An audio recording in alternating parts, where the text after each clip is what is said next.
भारत से बेवजह दुश्मनी मोल लेने वाले देश तुर्की को अब अपने फैसले पर फिर से सोचना होगा। पाकिस्तान से समर्थन लेकर तुर्की जैसे देश सऊदी अरब को काउंटर करना चाहते थे, खुद इस्लामिक खलीफा बनना चाहते थे।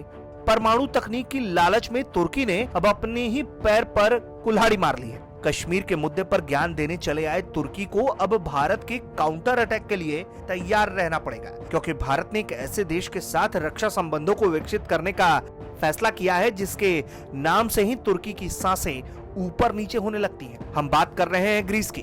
भारत ने ग्रीस के साथ एक बड़ा दांव चला है। पाकिस्तान और तुर्की के परवान चढ़ते प्यार को जमीन पर लाने के लिए भारत ने अपने डिप्लोमेटिक घोड़े तेजी से खोले हैं। और इस एक दाव से तुर्की क्यों परेशान होगा यह हम आपको आगे वीडियो में बताएंगे, लेकिन सबसे पहले भारत के दाव को समझिए। 25 मई को ग्रीस में एक बड़ी मुलाकात होती है। यह मुलाकात हुई भारत के रक्षा अटैचे कर्नल अनुपम आशीष और ग्रीस के नागरिक सुरक्षा अंतर्राष्ट्रीय संबंध महानिदेशालय के जनरल डायरेक्टर डॉक्टर कॉन्स्टेंटिनो पी बोलोमोनोस के बीच। और इसी मुलाकात में दोनों देश एक पन्ने पर आते दिखे। क्योंकि दोनों देशों के बीच रक्षा सहयोग पहले से भी रहे हैं, उसे और मजबूती देने की बात इस मुलाकात में बनी है।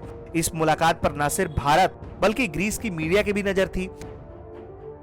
ग्रीस की मीडिया इस बैठक को लेकर कई अहम जानकारी दे रही है। उसने बताया है कि दोनों देशों के बीच क्या कुछ सहमति बनी है। इस दौरान दोनों देशों के कॉमन इंटरेस्ट को लेकर बातचीत हुई है। दोनों देश मिलिट्री ट्रेनिंग पर किए जा रहे सहयोग को और बढ़ाने पर सहमत हुए हैं। इसमें भारत ग्रीस के अलावा दूसरे देशों को साथ मिलाकर सैन्य अभ्यास, military academy training, hybrid war के खतरों से निपटने पर भी चर्चा हुई है। दोनों अधिकारियों ने प्रत्येक देश के सामने परस्पर सुरक्षा और स्थिरता की चुनौतियों पर भी चर्चा की है। इसके अलावा दोनों देशों के बीच यूरोपीय संघ के बारे में सामान्य हित के मुद्दों पर बातचीत हुई। इसके साथ ही दोनों देशों ने साथ ही साथ क्षेत्रीय और अंतर्राष्ट्रीय संगठनों के ढांचे में ग्रीस और भारत के बीच द्विपक्षीय संबंध को और गहरा करने पर जोर दिया है। अब तुर्की क्यों परेशान होगा ये समझिए। तुर्की और ग्रीस की दुश्मनी पुरानी है, लेकिन इस्लामिक देश का खलीफा बनने के चक्कर में तुर्की के राष्ट्रपति एर्दोआन ने ग्रीस की समुद्री सीमा को मानने से खारिज कर दिया। दरअसल एक तरफ तुर्की है और दूसरी तरफ है ग्रीस। बीच में है मेडिटेरेनियन सी, जिसे हम भूमध्य सागर कहते हैं। इस मेडिटेरेनियन सी में दबदबे को लेकर ही दोनों देशों के बीच झगड़ा चल रहा है।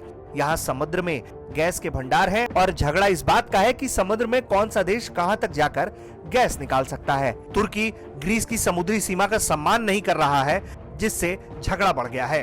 और अब फ्रांस के बाद भारत के साथ ग्रीस के मजबूत होते संबंध तुर्की के लिए कहीं से भी गुड न्यूज नहीं है, क्योंकि तुर्की के भारत से भी संबंध किसी भी रूप में अभी अच्छे नहीं हैं। ब्यूरो रिपोर्ट, भारत तक।